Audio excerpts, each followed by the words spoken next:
పెళ్ళైనా పండగైనా వేడుక ఏదైనా పట్టుచీరల ప్రత్యేక వేదిక వారాహి సిల్క్స్.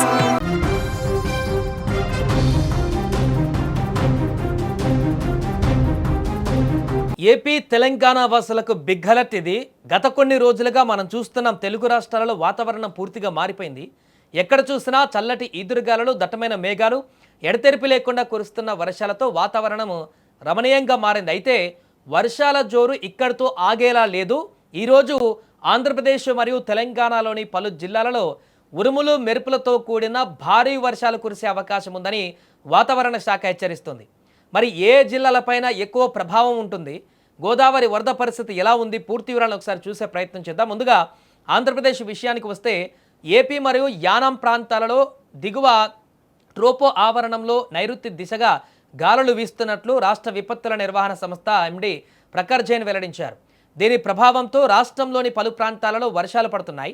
వాతావరణ శాఖ హెచ్చరికల ప్రకారం నేడు ముఖ్యంగా మన్యం, అల్లూరి సీతారామరాజు జిల్లా మరియు పోలవరం జిల్లాలలో వాతావరణం ఒక్కసారిగా మారిపోనుంది. ఈ జిల్లాలలో ఉరుములు, మెరుపులు మరియు పిడుగులతో కూడిన భారీ వర్షాలు కురిసే అవకాశం ఉందని అధికారులు స్పష్టం చేశారు. అంతేకాకుండా రాష్ట్రంలోని మరికొన్ని జిల్లాలలో తేలికపాటి నుంచి మోస్తారు వర్షాలు పడే ఛాన్స్ ఉందని ఐఎండీ తెలిపింది. ముఖ్యంగా రైతులు మరియు ప్రయాణికులు అప్రమత్తంగా ఉండాలంటూ కూడా సూచిస్తున్నారు. ఇక తెలంగాణ విషయానికి వస్తే హైదరాబాద్తో సహా రాష్ట్ర వ్యాప్తంగా అనేక జిల్లాలలో వర్షాలు కురిసే అవకాశం ఉందని హైదరాబాద్ వాతావరణ కేంద్రం వెల్లడించింది. అంతేకాదు పలు జిల్లాలకు వాతావరణ శాఖ ఎల్లో హెచ్చరికలు కూడా జారీ చేసింది. ఆ జిల్లాలో ఏంటంటే సిద్దిపేట, కరీంనగర్, కొత్తగూడెం, ములుగు, భూపాలపల్లి, పెద్దపల్లి, నాగర్ కర్నూలు, ఖమ్మం జిల్లాలు. ఈ జిల్లాలలో రాగల కొన్ని గంటల్లోనే తేలికపాటి నుంచి మోస్తారు వర్షాలు పడే అవకాశం ఉంది.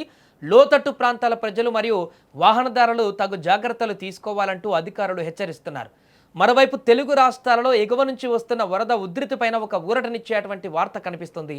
గత కొన్ని రోజులుగా ఆందోళన కలిగించిన గోదావరి వరద ఉధృతి ఇటువైపు కొద్దిగా ఇప్పుడు తగ్గుముఖం పట్టింది.